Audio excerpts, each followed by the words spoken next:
Caribe somos, porque el Caribe nos une. El Caribe nos une una vez más este sábado 30 de septiembre, señores. Ya estamos a 30. Pues hoy es un programa de invitados. Tenemos a Mariano Hernández, fotógrafo, y tenemos también al poeta Plinio Chaín. Y como siempre, aquí en Caribe Somos, comentaremos y abarcaremos los puntos que nos unen. Expo Cibao. Expo Cibao durante 4 días que va a durar hasta mañana domingo. Y como siempre, mar y tierra adentro. Justamente hablaremos de la ciudad de Santiago como destino de convocatoria turística. Y claro, francofonía. Volvemos y volveremos al espacio francofónico desde la perspectiva justamente de la identidad. ¿Qué es la identidad para ese Caribe francófono? Con ustedes, Delia Blanco, aquí en Radio Funglode, la radio de la proximidad. Y claro, nuestra isla maravillosa que cada vez se desarrolla para desenvolverse como propuesta de turismo cultural, y comentaremos toda esa zona norte, cultura, paisaje, sostenibilidad y sobre todo un clima fabuloso. Contigo, Delia Blanco. Por el mar de las Antillas anda un barco de papel. Por el mar de las Antillas. Anda y anda sin timonel. Pues sí, por el mar de las Antillas hay muchas naciones, muchos países, muchas identidades, y dentro de esa dinámica, República Dominicana tiene una dinámica provincial muy fuerte en la región Cibao. La región Cibao, corazón de la isla. Pero lo que es increíble es cómo una región con una ciudad, Santiago de los Caballeros, toma iniciativa de desarrollo sin complejo provinciano, pero estimulada y despierta la ciudad de Santiago como una energía desarrollista. Y eso lo están demostrando desde hace más de 30 años con Expo Cibao, que se abrió al público desde el 27 por 4 días, es decir, que todavía hoy, sábado 30, y mañana domingo está abierta. Entonces, la Expo Cibao muestra el potencial de la región norte y sus aportes al desarrollo integral de República Dominicana. Óigame qué interesante, Gustavo. Las naciones y los países se definen por capitales, pero a veces hay fuera de las capitales regiones y ciudades que garantizan más el desarrollo que una ciudad capital. Por ejemplo, si te tomo el ejemplo de España, durante décadas y décadas y décadas, entre los años 40 y 70, 80, Barcelona y Bilbao, que no fueron capitales de España, fueron las ciudades del desarrollo nacional. Es increíble el empoderamiento industrial de Santiago. Y es increíble la conciencia desarrollista de los santiagueros, con familias que desarrollan la Cámara de Comercio y Producción de Santiago. Y la directiva de esta institución, ¿verdad?, declara y asume que esta región Cibao es la más productiva y diversificada del país, que refleja múltiples facetas del desarrollo. Entonces, en este acto inaugural, ¿verdad?, de este evento, hubo una participación multisectorial, donde estuvieron presentes también el viceministro de Desarrollo Industrial del Ministerio de Industria, Comercio y MIPES, como también el viceministro de Economía, y el primer viceministro de la Cámara de Comercio y Producción. Entonces, según los datos expuestos en las diversas intervenciones, queda señalar que Santiago es la provincia que más exporta, con el 51% de todo lo que se produce en el Cibao. La Expo Santiago 2023 cuenta con más de 300 stands expositivos de contenido, con conferencias, con almuerzos, con presentaciones, entre múltiples actividades. Se mencionó en este encuentro el monorriel y teleférico, la rehabilitación de la carretera Santiago-Navarrete, que ya era hora, pero por favor, que ya se termine eso, y un sistema de saneamiento del arroyo Gurabo y una obra de saneamiento de todo el río Yaque. Obviamente, señores, ¿cómo no va a tener Santiago y su provincia y su región todo lo necesario, sabiendo que tenemos una vicepresidenta santiaguera, pero también un presidente santiaguero, porque Santiago indiscutiblemente que nos dio la mayoría de nuestros presidentes, o la gran parte de nuestros presidentes. Entonces, quería yo señalar que también hay una convocatoria internacional, porque dentro de esta feria vienen los importadores a encontrarse con los exportadores de tabaco, ¿verdad? De tabaco, de licorería, de cervecería, de producciones también turísticas, de aperturas de vuelos y tránsito a nivel internacional a través del aeropuerto de Santiago. Así que nada, le deseamos el mejor éxito a la conclusión de esta feria Expo Cibao 2023.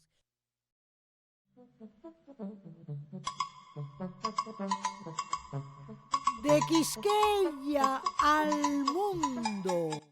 Pues sí, aquí de Quisqueya al mundo, que tiene toda su honorabilidad de recibir a Mariano Hernández, porque tú no paras de viajar con tu obra fotográfica. Llevas 40 años dando la vuelta del mundo. Gracias a Dios, gracias a Sí, Dios. ¿te gusta? Claro, claro. Sí, Mariano, aparte de América Latina, Ecuador, Estados Unidos, a nivel internacional, ¿a qué países llevaste tu obra? Bueno, Delia, yo creo que me falta Australia. ¿Te falta Australia? Sí, o un país africano. ¿O un país africano? Porque he estado por Taiwán, Japón, en Europa yo creo que casi todos los países. En América he estado, bueno, en Colombia, en Ecuador, en Perú, en Chile, Sí. Entonces, en Argentina, sí, en Estados Unidos, sí, en México, en Canadá no he ido, sí. pero Aquí sabemos que yo diría que tu pasión, que tiene casi un carácter de obsesión, bueno. es la máscara dentro de la perspectiva del rostro. Yo diría, Mariano Hernández es un retratista que rompe la tradición clásica del retrato gracias a la máscara carnavalesca que le da esa libertad. ¿Qué me da eso? Haciendo un poco de historia, Sí, yo comencé el carnaval en el 83, a documentar carnaval, y sé que esa fecha, porque en esa fecha reanudó el desfile nacional de carnaval en el sí, Malecón. Yo sí. hice eso en el 85, gané primer lugar del primer concurso nacional de carnaval. En el 87, Manolito García Arévalo Sí, hizo un libro que tiene fotografía mía y de Wilfredo. Ya yo hice también en Funglode, en Nouveau, sí. una exposición solo de fotografía de carnaval. Entonces, por eso me invitaron a participar en ese libro. En ese libro de Elia me doy cuenta que están todos los personajes de República Dominicana, Del carnaval. pero del carnaval, pero fotografiados en el malecón. Sí. Entonces, de esa época comienzo A ir a los a ir talleres. a los talleres y a todo el país. O sea, queriendo fotografiar cada personaje en su entorno. ¿No? En su entorno. A- a- Existencial. Claro. Al Existencial. primer lugar que fui fue a Cabral, A Cabral, recuerdo, sí. sí. Entonces, mira, tú estás llegando ahora de Nueva York porque fuiste a Sí. presentar el arte en la cabeza, que es la exhibición que ya habías presentado aquí en el Club Galería, en la galería, Centro Cultural en el Centro Banreserva. Cultural Banreservas. Fuiste en el marco de la apertura, ¿verdad? De la sucursal del Banreservas en Nueva York. Correcto. Eh, ¿Y dónde expones y hasta cuándo en Nueva York? la exposición va a durar un mes. ¿Dónde está? ¿Dónde está la exposición? En la oficina, y le han cambiado el nombre.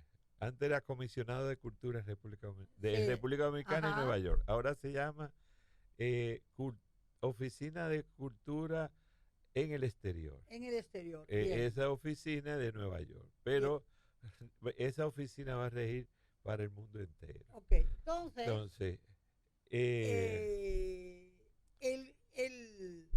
el arte en la cabeza, vemos que los personajes, ¿verdad? Van, los rostros se intervienen. correcto. ¿Y quién interviene esos rostros? Fíjate, desde los años 80, como te dije, estoy documentando el carnaval. Desde los 90, el carnaval caribeño. Y entonces, también de los 80, estoy fotografiando las obras de los artistas plásticos. Ujú. Bueno, tú me conoces. Sí, en el tengo medio, en los mucho talleres. tiempo. En este claro. proyecto yo quise juntar las dos cosas. Sí. O sea, el arte de los artistas Sí. plásticos Sí, mira, con Gustavo. el carnaval. Con el carnaval. Y entonces, en ese sentido, tenemos a Juanpa, A Juanpa. que es un personaje. Háblanos de Juanpa. Juanpa es un personaje nacional que se ha ganado ya todos los premios, ha sido Rey Nacional del Carnaval, se ganó el premio Felipe Abreu, y así sucesivamente. Es muy conocido. Sí. Yo lo conozco desde 2004, que yo le hice una fotografía Sí. y él Porque- pasó por mi sí. taller a buscar. Desde ese tiempo hicimos una amistad, entonces siempre he ido a... ¿Dónde vive él? Él es de Cotuí. Cotuí. Él es de Cotuí. Porque aquí veo, por ejemplo, artista Entonces. Omar Molina. Sí, Título, La vida en Jeepy. Pero también interviene el rostro de Juanpa José Mercader, como Tete Marela. Tete Marela. Y también Juan Bravo. Es decir, que realmente dentro del marco de la pintura, Gustavo, mira a ver si pueden, dentro del marco de la pintura, en el marco de la pintura, es como la tradición del cuerpo pintado, Correcto. aunque aquí sea el rostro. El rostro, y si te puedes fijar, Juanpa fue el que introdujo el uso de cuellos. De cuellos. De cuellos sí. en el carnaval dominicano. Los Entonces, cuellos, mira eso, los cuellos. esos cuellos, en algunas ocasiones hay de esos pintores que no pintaron el cuello, pero que él usó José cuellos, Cestero lo pintó. cuellos que él había hecho Sí. Percio Checo pintó cuello sí, también. sí, sí. Jorge Severino. Porque, Entonces, sí, sí. hay 41 pintores que pintaron a Juanpa. Sí. Entonces, mira, esto es muy interesante porque todos sabemos que dentro de la referencia ancestral y antropológica, los africanos pintan los cuerpos. Y esos cuellos también existen dentro de ciertas etnias africanas. Correcto.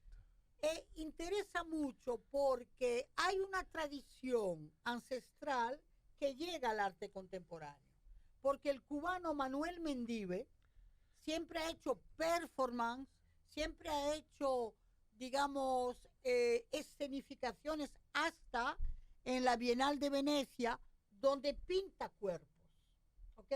En este caso, el arte en la cabeza, cuyo título realmente es muy atractivo, se utiliza un rostro que per se es un rostro muy estético, porque sí. Juanpa tiene como unos rasgos muy simétricos, muy volumínicos, y tiene realmente una dentición y una sonrisa que el rostro y la faz puede convertirse en máscara en cualquier momento. Cuando Papo Peña lo pintó, le decía, ¿cómo tú me sonríes tanto si yo te estoy dando tanto pincelada por todos lados? Sí. Y fue así. Bueno, de los 40 pintores a la fecha, 10 ya no están con nosotros. Sí. Se fueron. Fue lamentable que no pudiésemos tener a Nadal Huarco. Él lo pintó, pero no se pudo conseguir el descargo para utilizar su imagen de los derechos. Pero después de todo, sí. Y te quiero decir que el proyecto yo quise hacerlo que hubiesen varias generaciones de artistas y también hay extranjeros. Por lo menos está Matorel de Puerto Rico y está Guiomar de España. Está Bustamante de México. Bueno, Tete Marela. Que ahora está en Argentina. No, murió con la pandemia. Sí. Y está Padovani, que también murió. Bien, entonces hay un punto que es sumamente importante. ¿Era la primera vez que llevabas esta exhibición a Nueva York? Sí, primera vez. Y primera vez, o sea, esta es la segunda vez que se exhibe, aparte de... ¿Y cómo reaccionó el público? Bueno, me siento muy contento por el público que fue. Sí. Fueron muchos artistas de la diáspora, aunque fueron artistas también de comunes, dominicanos comunes, y todo el mundo se sorprendió. Sí. Inclusive cuando dices dominicanos comunes, dices población emigrante dominicana en Nueva York. Correcto, en Nueva York. Sí, bien. Y que fueron los pintores de la diáspora, como Diógenes y otros, me estaban pidiendo que vamos a hacer una segunda... con los artistas de allá. Sí, con los artistas de allá. Mira, ¿y qué? ¿Y te inspiró la idea? Claro, sí, te inspiró. Inclusive hay artistas de aquí que yo lo tenía en la lista, lo había llamado, al final no se hizo y quieren que se haga una segunda edición. Pero por ejemplo, quería preguntarte, ¿a dónde va esa exhibición después de Nueva York? Bueno, nosotros tenemos pensado, yo tuve en julio que fui a cubrir el Carnaval de Loíza, Puerto Rico, y aproveché para llevar el libro de catálogo de la exhibición al Museo de las Américas y también al Museo de Arte Contemporáneo, y ellos se quedaron maravillados del trabajo. Y quisiera exhibirlo allá. Y también tengo amigos en Houston que mandé, ya yo había expuesto en Houston en el 2010. Mira, ahora sí. Y mandé un ejemplar del libro. Qué bueno. Y entonces me están pidiendo que se haga la y exhibición. turismo, ya que van reservas, siempre satisface la parte estética de las ferias de turismo. Sí. ¿Nunca pensaron en exhibirte Bueno, se pensó llevarlo a Fitur a Fitur? la vez pasada, pero Pe- no estaba todavía terminado todo. Pero creo que hay que hacerlo. Creo Que yo hacerlo. también. Aquí tenemos con nosotros, queridos oyentes, a nuestro Mariano Hernández, siempre contento, siempre generoso, siempre con ideas renovadas. El arte en la cabeza. El arte en la cabeza. ¿Y este catálogo no lo pueden comprar en algún sitio? No se regala. Se regala. Ok. Porque realmente está muy bien hecho. Obviamente tú hiciste las fotos. Claro. Entonces no hay discusión Eso no. posible de la calidad. Gracias. ¿Y estás en algún tipo de proyecto ahora, Mariano? Uno sabe que uno nunca deja Sí. de estar pensando, sí. Y hay varios libros en carpeta de monografía de artistas. ahora Qué mismo. bueno. Bueno, pues hemos estado aquí, queridos amigos, en Quisqueya y en el mundo, gracias a la obra de Mariano Hernández. Gracias, Gracias Mariano. a ti, Dalia, por invitarme.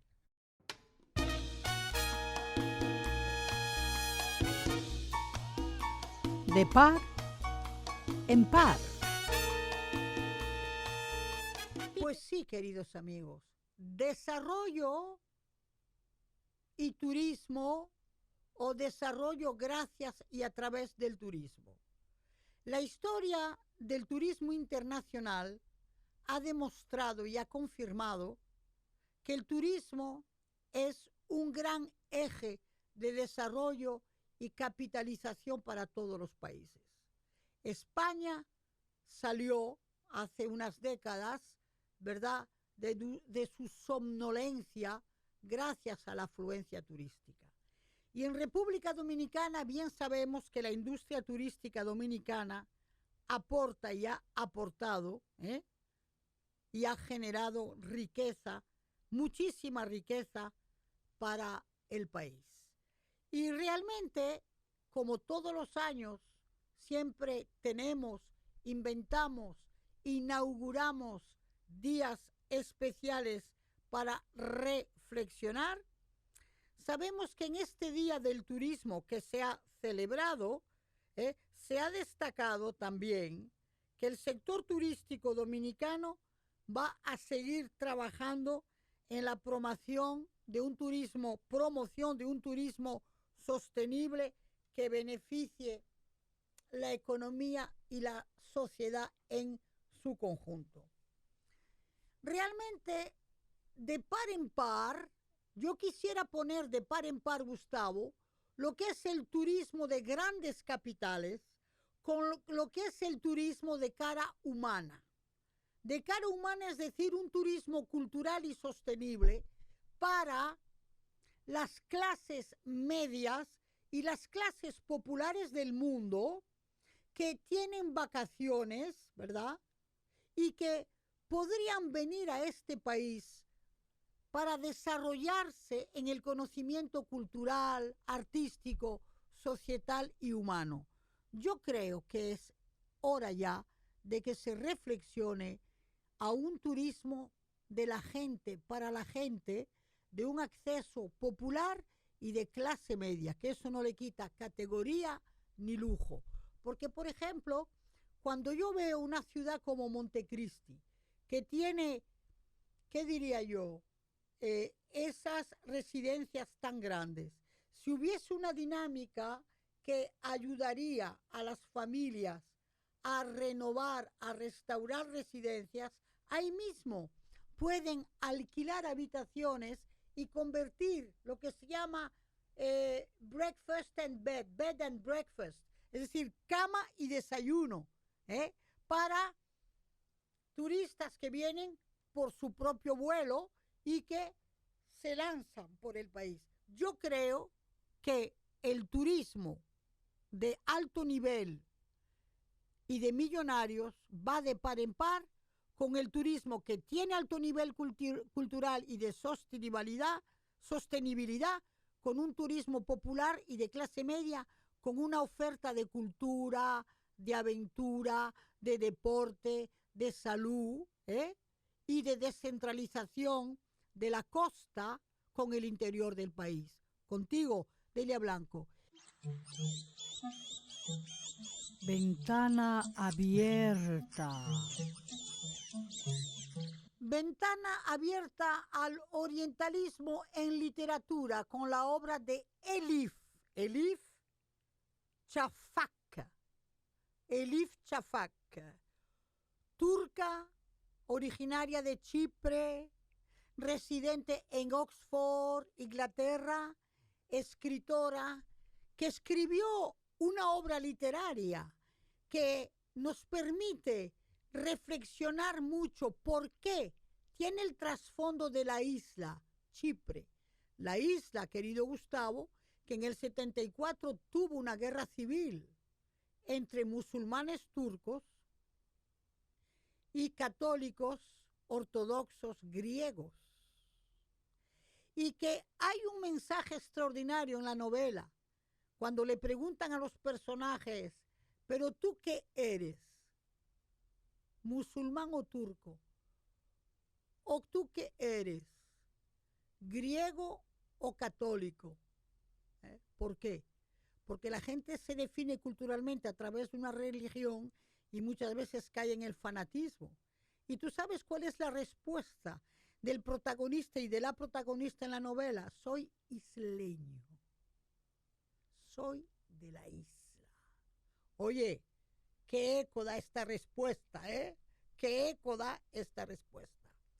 Pero lo maravilloso de esta novela es que los dos personajes que sufrieron de una guerra civil en la isla Chipre, emigraron para Londres y allá tienen una hija, primera generación británica.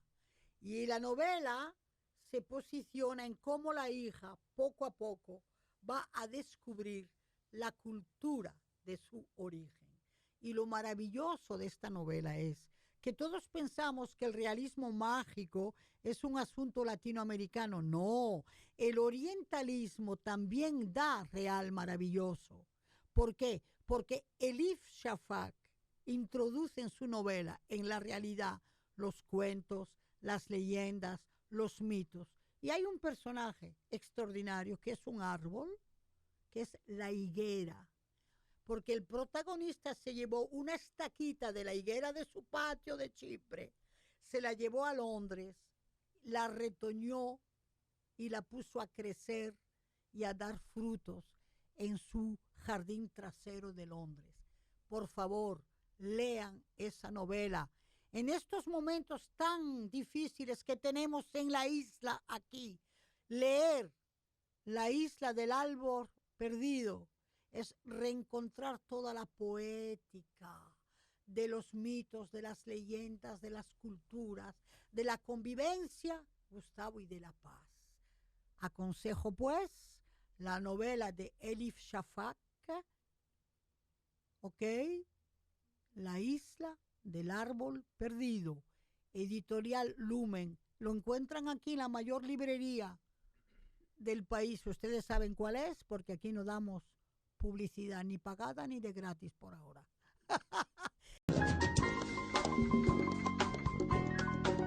A rienda suelta. A rienda suelta hoy en poesía, y en poesía muy especial, muy singular, porque es la poesía de Plinio Chaín. Saludos, Plinio. Hola, ¿cómo está, Delia? Gracias por invitarme a tu programa. Sí. Plinio Chaín, tú naciste en Santo Domingo, República Dominicana, en el 59, y tu apellido me dice a mí, que eres de descendencia oriental árabe, ¿verdad? Sí, palestino. Mi papá era palestino. Vino a los 11, 12 años aquí a República Dominicana. Bien. ¿Y alguna vez tú indagaste sobre esos orígenes? ¿Te interesaron los orígenes orientales? Sí, me han interesado siempre, he investigado, pero una cosa rara, no he podido nunca articularlo en mi poesía, en mis textos, no he podido hacer ese puente de mi familia de allá con la familia de aquí. Bien. Entonces, Plinio Chaín, intelectual, escritor, profesor universitario y poeta. Pero la poesía de Plinio Chaín es toda una envoltura que tú tienes con la imagen. Y esa envoltura con la imagen la demuestras también a través de tu interés por las artes plásticas y visuales, ¿verdad? Y por los lenguajes visuales. Plinio, ¿qué es para ti exactamente la poesía? Bueno, la poesía es un lugar común decir que no tiene definición. San Agustín decía que si le preguntaban sobre el tiempo, no sabía decir, y si no le preguntaba, él sabría decir. Yo pienso que la poesía se puede decir lo mismo. Definir la poesía es entrar en un espacio simbólico de construcción de presencia, de signos, que se hace a través de un trabajo del lenguaje. Hay una definición, por ejemplo, de José Lezama Lima, que decía que era un rectángulo de agua en un caracol nocturno. Como puedes ver, es una metáfora. Es una metáfora totalmente. Esa definición. Sí, sí. Entonces, definir la poesía es, creo que hasta reducirla. Es reducirla. Óigame, qué interesante. Definir la poesía es reducirla, porque entonces la encasillamos y le sacamos, como decía Conechar, la libertad. Exacto. No me definan tanto que soy un hombre libre, decía Charles. Muy bien. Yo creo que la poesía, más que definirla, es una práctica de vida, es una aventura existencial interior que hace que el ser humano, cuando escribe poesía o el que la lee, se enriquece porque descubre nuevas perspectivas, nuevas visiones que antes quizá no se había dado cuenta. Borges tiene una definición que retoma de Platón, que es ver con asombro donde otros ven con costumbre. La poesía hace que suceda el asombro, el milagro, la ruptura, el hallazgo,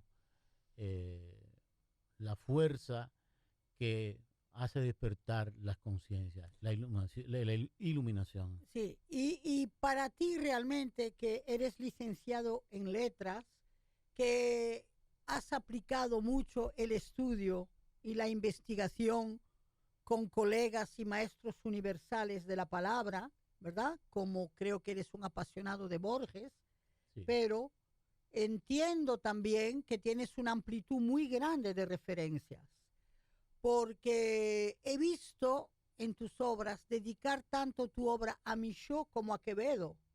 Entonces, esa plasticidad, esa elasticidad, en el fondo, ¿es una atracción por la gran diversidad de lenguajes que permite la palabra? Claro, todo poeta, todo escritor, todo artista debe investigar toda la tradición con la que trabaja. Hay una frase famosa siempre, vuelvo a Borges, que decía que cuando uno escribe debe fingir que está escribiendo el Quijote. Debe fingir que busca lo mejor, sí, que busca la calidad. Entonces el poeta tiene que indagar en toda la tradición, sí, para poder crear, sí, un poema, un texto, una obra que pueda conversar con las mejores obras, sí, de la tradición y el universo. Sí. ¿Cómo, digamos, socializas tu poesía? Partiendo del hecho que también eres ensayista y que eres profesor. Es decir, ¿cómo vive Plinio Chaín su función, si función hay, o su actitud de poeta? Bueno, mi actitud de poeta es 24 horas del día. Lo que pasa que, como decía Platón, no podemos vivir del humo. Ese poeta que es vendedor de humo, en la realidad no es posible. Vende humo, vende sentimiento, vende emociones, vende sensibilidad, Pero para poder hacer eso y lograr eso, tiene que tener los pies en la tierra y tiene que por lo menos trabajar, creo yo, para lograr de alguna manera sobrevivir y bueno, y seguir escribiendo. Ok. Sin convicción no hay principio ni final. Error que recordar cuando el otro nos lastima la existencia.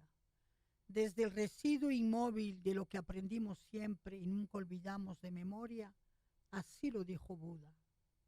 Ama al otro en su necesidad primordial, mas no lo juzgues en su agonía. Reposa tus manos sobre él como el fruto apetecido, por el Dios deseoso de solemnidad, pues, ¿qué culpa tiene el que nunca existió y sin embargo le duele la vida? Plinio, he visto que también te refieres a Lao Tse, ahora te refieres a Buda.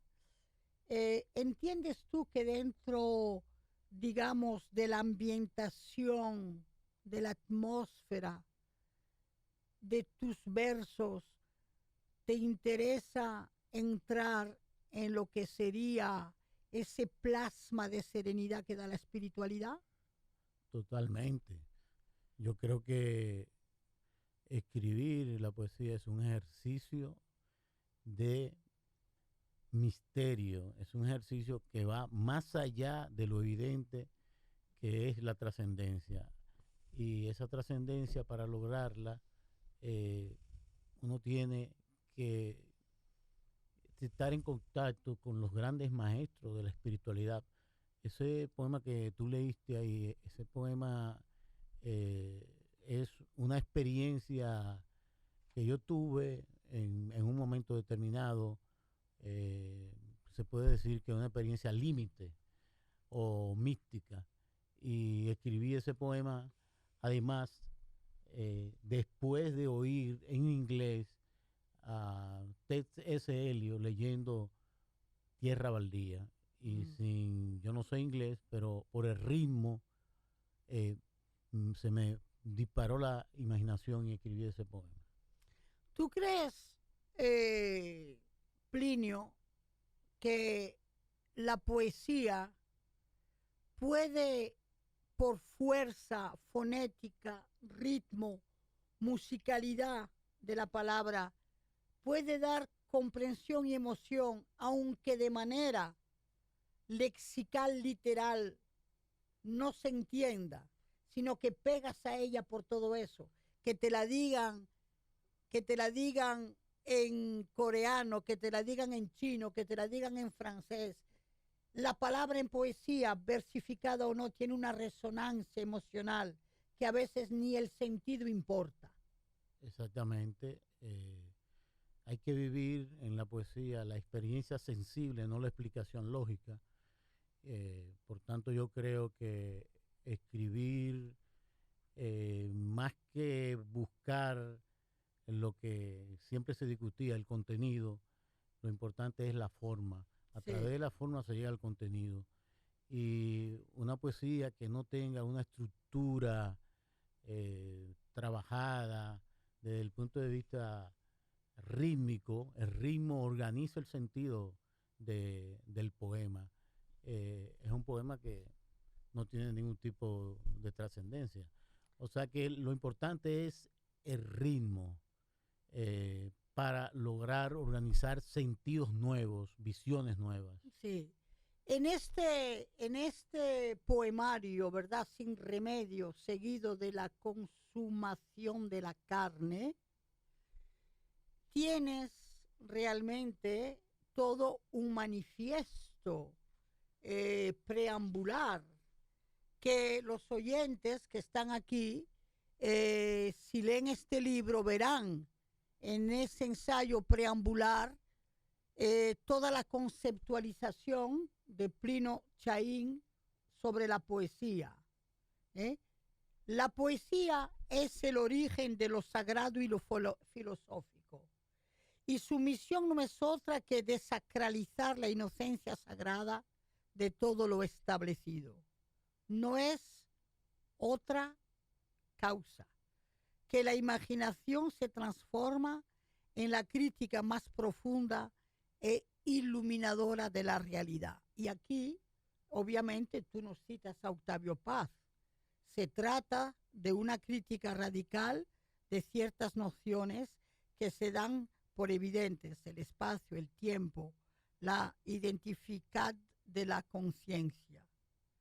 Por ello, para la mejor integración, conocimiento y despertar del ser humano a una nueva vida, es imprescindible la integración al poema de todo el saber humano. La integración al poema de todo el saber humano, como única posibilidad de percibir lo infinito o lo nunca imaginado por la razón. O lo nunca imaginado por la razón. La poesía no invita a eso, precisamente. Me invitan a eso. Entonces, para uno tener el aprecio de ese ensayo, eso es como una máxima lo que tú has escrito ahí. Poética. Sí. Yo digo lo siguiente, Pliño, pero tú te pasas la vida leyendo, reflexionando y meditando. No caería en la locura. Yo dedico muchas horas a la lectura y esa lectura van desde poesía, filosofía, a ensayos y libros de arte también. Yo leo mucho también estética, que también la imparto en la Universidad Autónoma de Santo Domingo. Sí. Y esas son reflexiones que también yo la hago porque he estado un tiempo meditándola detenidamente para poder llevarla al poema como sostén de la teoría que yo pretendo dar a conocer. Y a mí me agrada que tú hables de teoría, porque es indiscutible que tanto en tu lenguaje poético como en tus reflexiones disertadas y escritas, se siente en ti aquel que busca más allá siempre, que sigues indagando en el lenguaje aquello que no hayas podido todavía captar en escritura. Pienso, dices tú, que lo poético del filosofar y el filosofar de la poesía es la poética más próxima a la nueva sensibilidad y la tradición literarias. Ahora bien, siempre y cuando haya un equilibrio en esta interrelación, es decir, que lo filosófico se deslice de un modo plástico en la imagen y el mito, en un movimiento que recapture lo sensual o lo puramente verbal para entrar con ello en el dominio de la poética del pensar. La poética del pensar, le fondement de la pensée, el fundamento del pensamiento poético, ha sido un elemento sumamente influyente en los poetas franceses del siglo XIX, como Nerval y Baudelaire. ¿Qué apreciación tienes tú de esa poesía baudelairiana, la poesía de Rimbaud y de Nerval? Bueno, son el fundamento de la poesía moderna, sobre todo a partir de Baudelaire, que incorpora los elementos del flaner, del borracho, del errante en la ciudad y además de lo aéreo, el Alcatraz. Sí, exacto. Y además lo que podríamos llamar maldito, la parte maldita de la existencia, el spleen, el tedio y el hastío.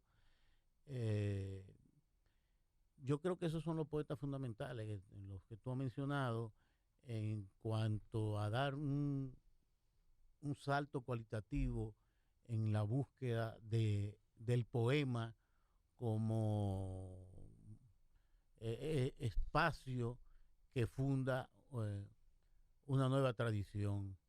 Y yo siempre lo he leído a todos ellos.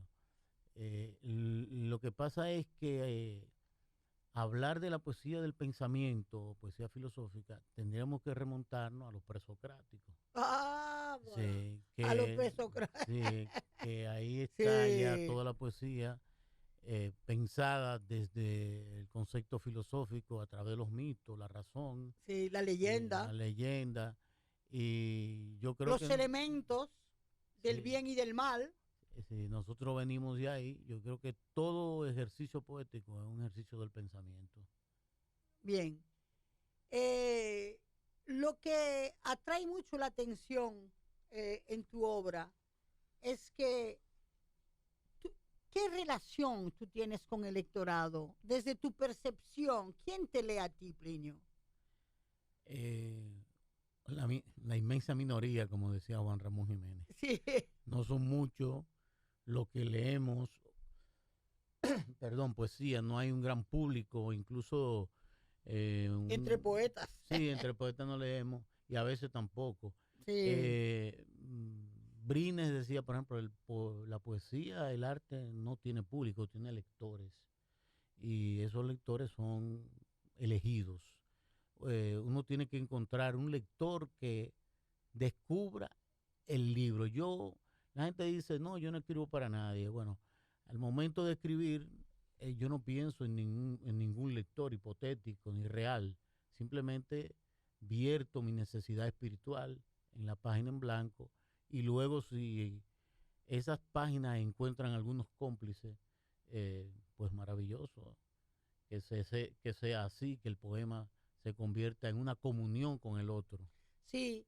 Y yo, humildemente, querido Plinio, que te leo, tengo el recuerdo que en el 86, siendo Cándido Gerón director de la Biblioteca Nacional, ¿verdad? En la colección Orfeo, tú publicaste Consumación de la carne. Y el 86 yo me recuerdo de eso porque yo misma publiqué un poemario que se llamaba Mi Trópico Escondido. Y de esos años del 86 yo me recuerdo de haber visto en esa colección Orfeo tu obra.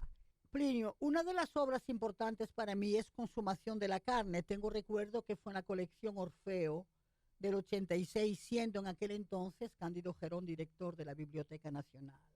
Lo recuerdo porque yo también publiqué un poemario de juventud, Mi Trópico Escondido, pero que esa obra, La Consumación de la carne, es realmente la que encierra ya el poeta que tú seguirás siendo siempre. Si los cuerpos mueven en el alma lo bello, la alegoría es un error estético.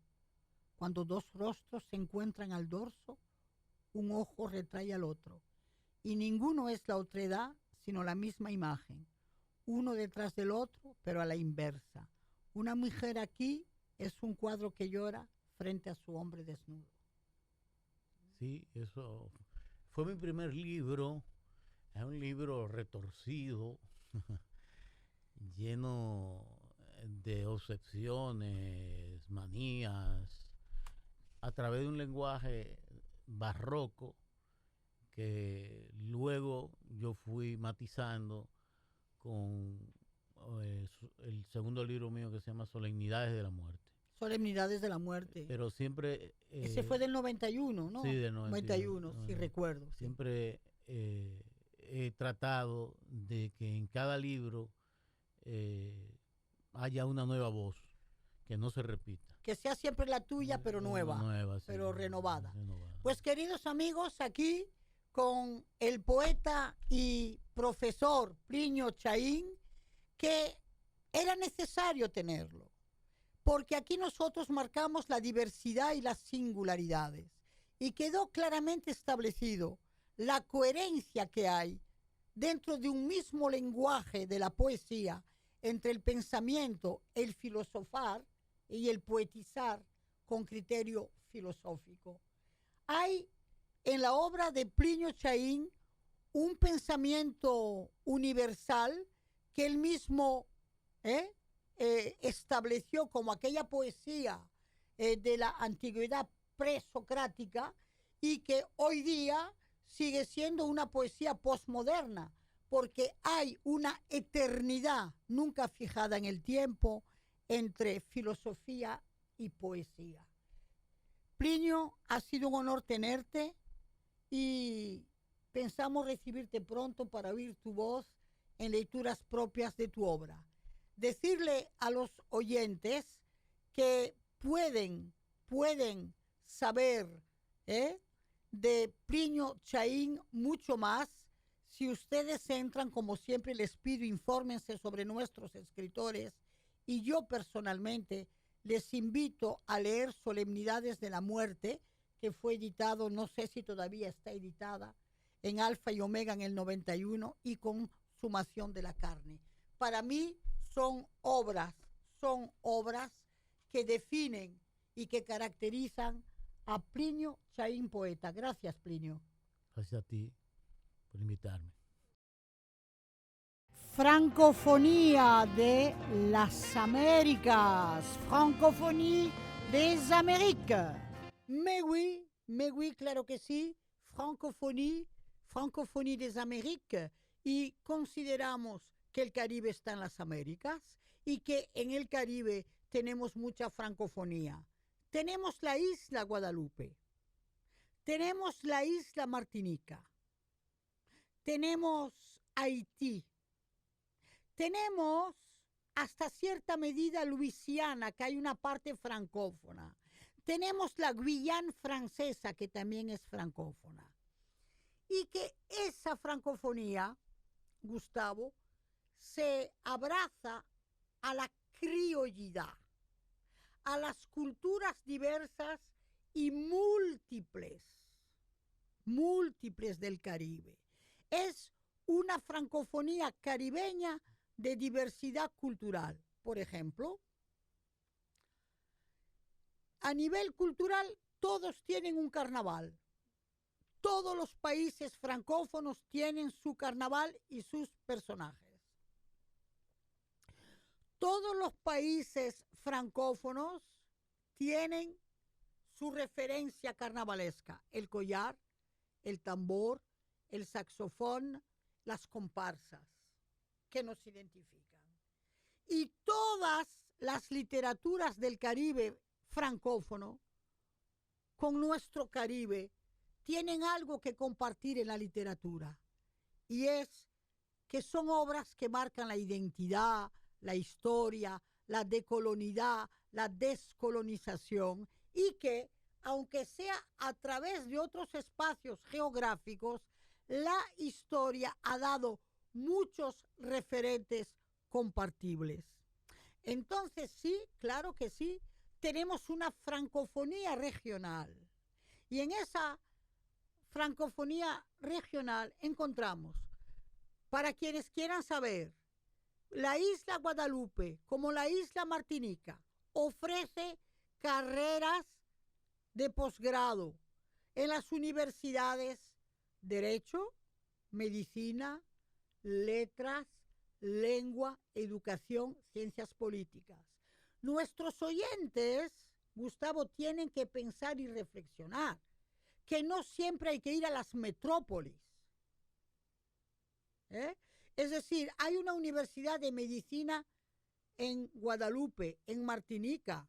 Se pueden hacer estudios de agronomía, de medio ambiente, y es importante entrar en las redes de las universidades francófonas del Caribe, y nuestros oyentes ahí van a encontrar todas las disciplinas posibles por estudiar. Pero también en ese Caribe francófono, cantidad posible de pequeñas y medianas empresas para compartir la importación y la exportación, pero también para completar un concepto francófono de turismo, que es el turismo complementario. Es decir, ¿por qué si yo voy a pues si yo voy a Puerto Rico, ¿verdad? ¿No me voy también a Guadalupe y a Martinica cuando viajo? Porque aquí hay compañías de aviación que te llevan. Es decir, insisto, en las Américas hay un mundo francófono, múltiple, diverso y plural, que es la francofonía del Caribe. Entonces, no se lo pierdan en música, en literaturas, en producciones agrícolas, en turismo. La francofonía en esta región ofrece mucho. Contigo, Delia Blanco. Mar y tierra, adentro. Queridos amigos, mar y tierra adentro, hoy lo queremos dedicar a una región interesante que es el norte. Nuestro norte, después de Puerto Plata, tenemos toda una carretera, tenemos todo un litoral marítimo atlántico que nos permite visitar un pueblecito extraordinario que se llama La Isabela. Y allá en La Isabela van a conocer el primer punto donde se supone, pero también se investiga, que por ahí llegara también parte de la colonización. Y en esa Isabela tan preciosa, donde todavía hay en una de sus calles principales secadores de tabaco, hay también una iglesia lindísima, restaurada, y tienen un clúster turístico que cuando tú llegas te van a ofertar todo lo que hay en la Isabela. Hay algún restaurancito muy agradable y es uno de los puntos de descanso para tú llegar y sentarte unas horas, conocer el pueblo, una gente muy gentil, muy educada, muy abierta en esa orilla atlántica. Pero puedes seguir tu viaje por la costa y puedes llegar hasta Montecristi, que ya lo he dicho. Montecristi ya no es esa ciudad aislada, triste, deshabitada, desocupada. No, ya Montecristi tiene un ambiente montecristeño, con un frente marítimo interesante, con el Morro por visitar, pero también tiene algunos hoteles, villas, cabañas, ¿verdad?, a orillas del mar que te permiten pasar unos días de descanso.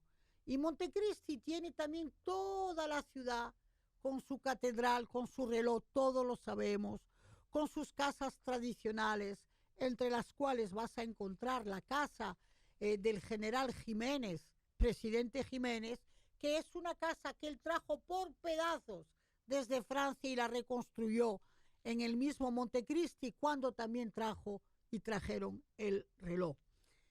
Entonces, ya esa zona tan cerca de la línea no es una zona desolada, vale la pena conocerla, su tradición culinaria, que si bien es pescado, como por ejemplo la lisa, que es una tradición de Montecristi, también es carne, como la tradición de un chivo exquisito, que en cualquier de los restaurancitos de la ciudad tú puedes disfrutar y degustar.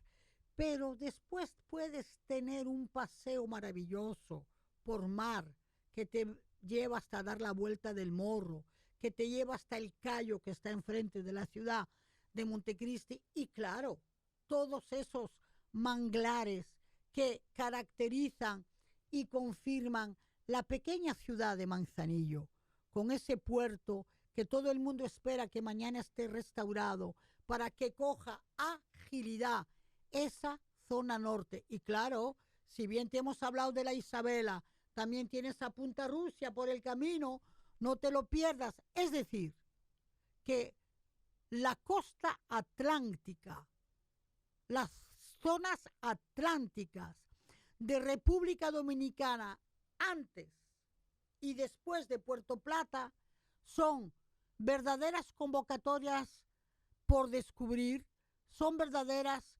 convocatorias de esparcimiento. Contigo, Delia Blanco, aquí en Radio Funglode, la radio de la proximidad. Entonces, gracias una vez más.